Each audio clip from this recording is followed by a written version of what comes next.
बहुत सारे अनुत्तरित प्रश्न हैं। मैं सहमत हूँ। और फिर हमारे पास अध्याय 4 है। समय की शुरुआत में ये black hole, space time singularity. वाकई उन सवालों की कल्पना करें जिन्होंने सदियों से महानतम दिमागों को परेशान किया है। ऐसे रहस्य जो अंतरिक्ष, समय और अस्तित्व की हमारी समझ को बढ़ाते हैं। ये कुछ सबसे बड़े सवाल हैं जो खगोल भौतिकीविदों को रातों रात जगाए रखते हैं। आइए इन रहस्यों को एक एक करके सुलझाते हैं। ग्रह, तारे, आकाशगंगाएं, दिखाई देने वाली हर चीज ब्रह्मांड का 5% से भी कम हिस्सा है। बाकी पर डार्क मैटर और डार्क एनर्जी नामक इकाइयां हावी हैं जो ब्रह्मांड का क्रमशः 25% और 70% हिस्सा बनाती है। डार्क मैटर किसी भी ऐसी चीज से अलग है जिसे हम देख या छू सकते हैं। ये प्रकाश का उत्सर्जन, अवशोषण या परावर्तन नहीं करता है। इसकी उपस्थिति का अनुमान दृश्यमान पदार्थ पर इसके गुरुत्वाकर्षण प्रभाव से लगाया जाता है। डार्क मैटर के बिना आकाशगंगाएं अलग हो जाएंगी। दृश्यमान पदार्थ का गुरुत्वाकर्षण खिंचाव अकेले उन्हें एक साथ रखने के लिए पर्याप्त नहीं है। यह अदृश्य पदार्थ गुरुत्वाकर्षण बल लगाता है जिससे ब्रह्मांड की संरचना बनती है। हम प्रकाश पर इसके गुरुत्वाकर्षण प्रभाव के माध्यम से डार्क मैटर के अस्तित्व का पता लगाते हैं, जिससे यह मुड़ जाता है। ये झुकाव, जिसे गुरुत्वाकर्षण लेंसिंग कहा जाता है, एक ब्रह्मांडीय आवर्धक कांच के रूप में कार्य करता है जो इस डार्क पदार्थ की उपस्थिति का खुलासा करता है। हालांकि हम सीधे डार्क मैटर को नहीं देख सकते हैं, गुरुत्वाकर्षण के साथ इसकी बातचीत इसके अस्तित्व की पुष्टि करती है और यह भारी मात्रा में है। दूसरी ओर डार्क एनर्जी और भी अधिक मायावी है। इसका प्रभाव ब्रह्मांड के त्वरित विस्तार में दिखाई देता है। 1929 में एडविन हबल ने पाया कि दूर की आकाशगंगाएं पास की आकाशगंगाओं की तुलना में तेजी से दूर हो रही थी। ये घटना उनके प्रकाश में लाल बदलाव से स्पष्ट थी। यह विस्तार पहले सोचा गया था कि धीमा नहीं हो रहा है, ये डार्क एनर्जी के कारण तेज हो रहा है। ब्रह्मांड का अधिकांश भाग बनाने वाली यह रहस्यमयी शक्ति गुरुत्वाकर्षण के विपरीत काम करती है और अंतरिक्ष का आंतरिक अंग है। जितना अधिक अंतरिक्ष फैलता है, डार्क एनर्जी उतनी ही मजबूत होती जाती है। यह ऊर्जा अंतरिक्ष की एक विशेषता है, न कि कोई भौतिक पदार्थ जो लगातार और अधिक अंतरिक्ष उत्पन्न कर रहा है। जबकि हमारे पास डार्क मैटर और डार्क एनर्जी के बारे में कई परिकल्पनाएं हैं, विचित्र कणों से लेकर स्वयं अंतरिक्ष की एक विशेषता तक, कोई भी सिद्धांत अभी तक उनकी प्रकृति को पूरी तरह से नहीं समझाता है। विज्ञान की यह सीमा समझ से परे निराशाजनक होने के बावजूद हमारे वर्तमान ज्ञान की सीमा को चिन्हित करती है। जैसे जैसे हम इन अज्ञात ब्रह्मांडीय क्षेत्रों का पता लगाते हैं, ये रहस्य बताते हैं कि हमें अभी भी कितना कुछ सीखना बाकी है। हमें याद दिलाता है कि हम विशाल ब्रह्मांडीय महासागर की खोज के शुरुआती चरणों में हैं।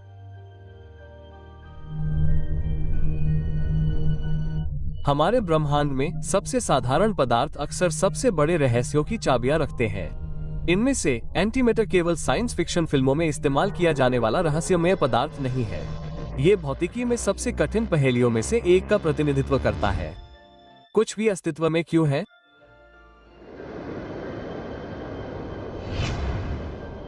मौजूद हर कण के लिए एक प्रतिपदार्थ होता है। ये चार्ज और स्पिन में एक दूसरे से बिल्कुल विपरीत है, लेकिन हर दूसरे तरीके से समान है। इलेक्ट्रॉनों में पोसिट्रॉन होते हैं, प्रोटॉन में एंटीरोटॉन होते हैं। जब पदार्थ और प्रतिपदार्थ मिलते हैं तो वे एक दूसरे को नष्ट कर देते हैं, फोटोन के रूप में शुद्ध ऊर्जा छोड़ते हैं और कुछ भी पीछे नहीं छोड़ते। यदि यह पूर्ण समरूपता बनी रहती तो ब्रह्मांड को बिग बैंग के तुरंत बाद स्वयं विनाश हो जाना चाहिए था, जिसमें केवल प्रकाश ही बचता। हालांकि हमारी उपस्थिति ही इस बात की पुष्टि करती है कि ऐसा नहीं हुआ। पदार्थ मौजूद है, हम इसे छू सकते हैं, देख सकते हैं और इसमें रह सकते हैं। इससे एक अपरिहार्य प्रश्न उठता है, प्रतिपदार्थ की तुलना में पदार्थ अधिक क्यों है?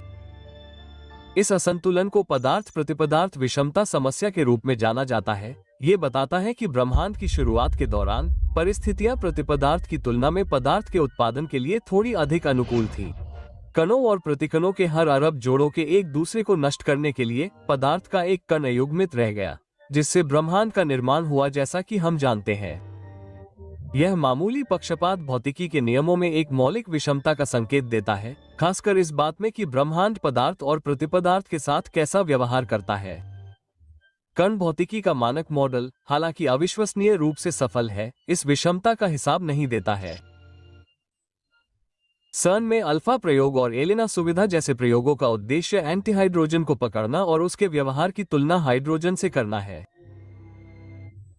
गुरुत्वाकर्षण क्षेत्रों में एंटीहाइड्रोजन परमाणुओं की प्रतिक्रिया को मापकर और उनकी वर्णक्रमीय रेखाओं का अभूतपूर्व सटीकता के साथ परीक्षण करके वैज्ञानिक आधुनिक भौतिकी की नींव की जांच करते हैं। वे केवल एंटीमेटर के गुणों का परीक्षण नहीं कर रहे हैं, बल्कि अंतरिक्ष और समय की अंतर्निहित समरूपता का भी परीक्षण कर रहे हैं। भौतिकी के हमारे वर्तमान मॉडल अधूरे हैं। वे पूरी तरह से यह समझाने में विफल हैं कि ब्रह्मांड एंटीमेटर की तुलना में पदार्थ को क्यों पसंद करता है, हम क्यों मौजूद हैं, और कुछ नहीं के बजाय कुछ क्यों है।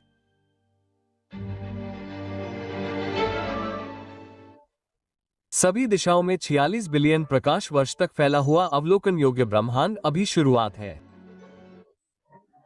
इस ब्रह्मांडीय सीमा से परे अप्राप्य ब्रह्मांड है, जो प्रकाश और समय की सीमाओं के कारण असीम रूप से बड़ा और पूरी तरह से अदृश्य हो सकता है।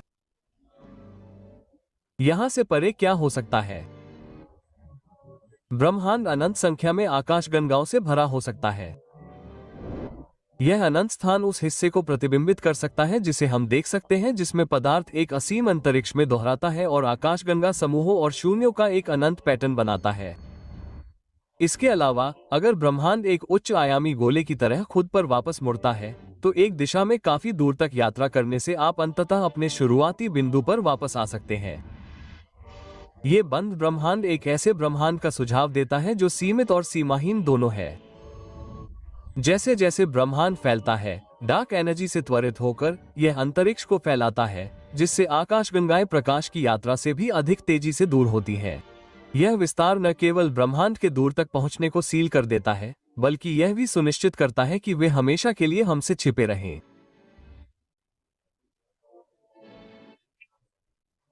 इसके परे आकाशगंगाओं, तारा प्रणालियों और घटनाओं का एक विशाल, संभवतः अनंत विस्तार हो सकता है, जो हमारे द्वारा ज्ञात भौतिकी से बहुत भिन्न हो सकते हैं।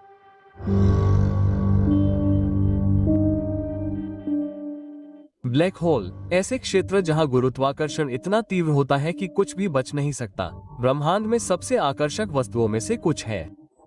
एक ब्लैक होल के केंद्र को सिंगुलैरिटी के रूप में जाना जाता है, जहां अनंत घनत्व और गुरुत्वाकर्षण के कारण भौतिकी के ज्ञात नियम काम करना बंद कर देते हैं।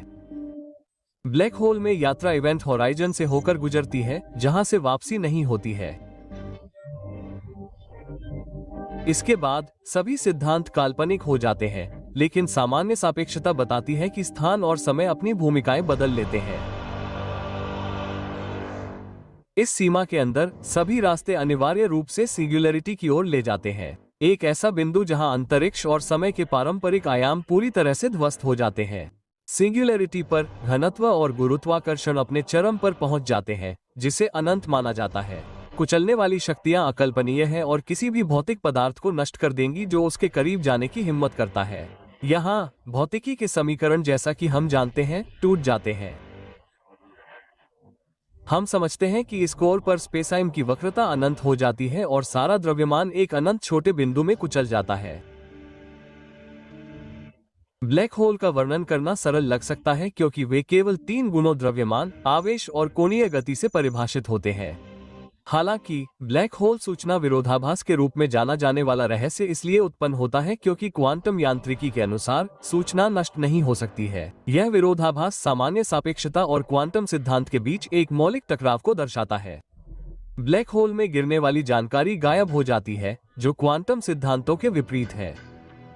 घटना क्षितिज से परे जाने पर सैद्धांतिक रूप से कुछ सबसे विचित्र वास्तविकताओं का सामना करना पड़ता है। कुछ सिद्धांत ये प्रस्तावित करते हैं कि ब्लैक होल ब्रह्मांड के अन्य भागों या संपूर्ण रूप से भिन्न ब्रह्मांडों के प्रवेश द्वार हो सकते हैं, एक अवधारणा जिसे अक्सर वर्महोल के विचार के माध्यम से दर्शाया जाता है।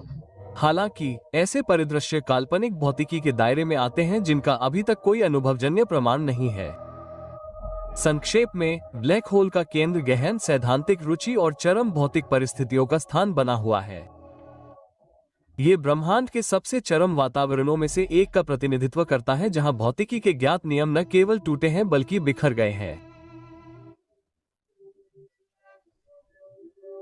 जैसे जैसे हम इन राक्षसी वस्तुओं के भीतर काम करने वाली शक्तियों को समझने का प्रयास करते हैं, ब्लैक होल वास्तविकता के मूल ताने बाने की हमारी समझ को चुनौती देते रहते हैं। हम जो कुछ भी जानते हैं उसकी उत्पत्ति बिग बैंग से शुरू होती है। वास्तविकता के रूप में हम इसे समझते हैं, एक विशाल विस्फोट जहां समय, स्थान और पदार्थ सभी की कल्पना एक विलक्षण निर्णायक क्षण में की गई थी। अपने नाम के बावजूद बिग बैंग अंतरिक्ष में एक विस्फोट नहीं था, बल्कि अंतरिक्ष का ही विस्तार था। इस घटना के क्षण में ब्रह्मांड असीम रूप से छोटा, गर्म और घना था। इस ज्वलंत शुरुआत से ब्रह्मांड फैलता और ठंडा होता गया, जिससे आज हम जिन तारों और आकाशगंगाओं को देखते हैं, उनकी मूल संरचनाएं बनती हैं। जेम्स वेब स्पेस टेलीस्कोप के नवीनतम निष्कर्षों के बावजूद हमारे ब्रह्मांड की उत्पत्ति के रूप में बिग बैंग का समर्थन करने वाले प्रमाण अटल हैं।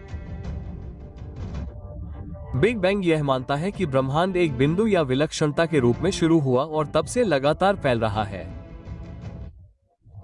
जैसे जैसे ये फैलता गया, ये ठंडा होता गया, एक ऐसी अवस्था से गुजरते हुए जहां कण और प्रतिकण उत्पन्न हुए और जल्दी से नष्ट हो गए। इस युग में ब्रह्मांड का तापमान इतना कम हो गया कि क्वार्क एक साथ आ गए, जिससे प्रोटॉन और न्यूट्रॉन बने, जिससे बाद में परमाणुओं का निर्माण हुआ। ब्रह्मांड का अधिकांश पदार्थ इसी समय बना था, वो पदार्थ जो तारों से लेकर ग्रहों और मनुष्यों तक सब कुछ बनाता है। शिशु ब्रह्मांड का एक महत्वपूर्ण खोज कॉस्मिक माइक्रोवेव बैकग्राउंड रेडिएशन है, जो बिग बैंग के लगभग 380,000 साल बाद परमाणुओं के निर्माण के समय का एक थर्मल अवशेष है। यह अवशेष विकिरण उस आदिम ऊष्मा का अवशेष है जो ब्रह्मांड के जन्म के समय की एक मनोरम छवि के साथ है। बिग बैंग सिद्धांत प्रेक्षणीय ब्रह्मांड की उत्पत्ति के लिए एक ठोस स्पष्टीकरण प्रदान करता है, फिर भी ये गहरे रहस्यों को भी सामने लाता है। बिग बैंग से पहले क्या हुआ था? क्या हमारा ब्रह्मांड अद्वितीय है या अनंत मल्टीवर्स में से एक है? ये प्रश्न प्राकृतिक नियमों की हमारी समझ को चुनौती देते हैं। ये सुझाव देते हैं कि ब्रह्मांड की उत्पत्ति और अंतिम भाग्य अभी तक खोजे जाने वाले ढांचों और सिद्धांतों से बंधा हो सकता है। जैसे जैसे हम इन ब्रह्मांडीय रहस्यों का पता लगाना जारी रखते हैं, हम खुद को न केवल अंतरिक्ष में बल्कि समय में भी पीछे पाते हैं, सृजन के उस आदिम क्षण के करीब पहुंचते हैं। हालांकि जितना अधिक हम सीखते हैं, उतना ही ऐसा लगता है कि ब्रह्मांड अपने रहस्यों को सुरक्षित रखता है। शायद अंतिम प्रश्न अभी भी हमारी पहुंच से बाहर है। क्या हम वास्तव में ब्रह्मांड के अस्तित्व पर सवाल उठा रहे हैं?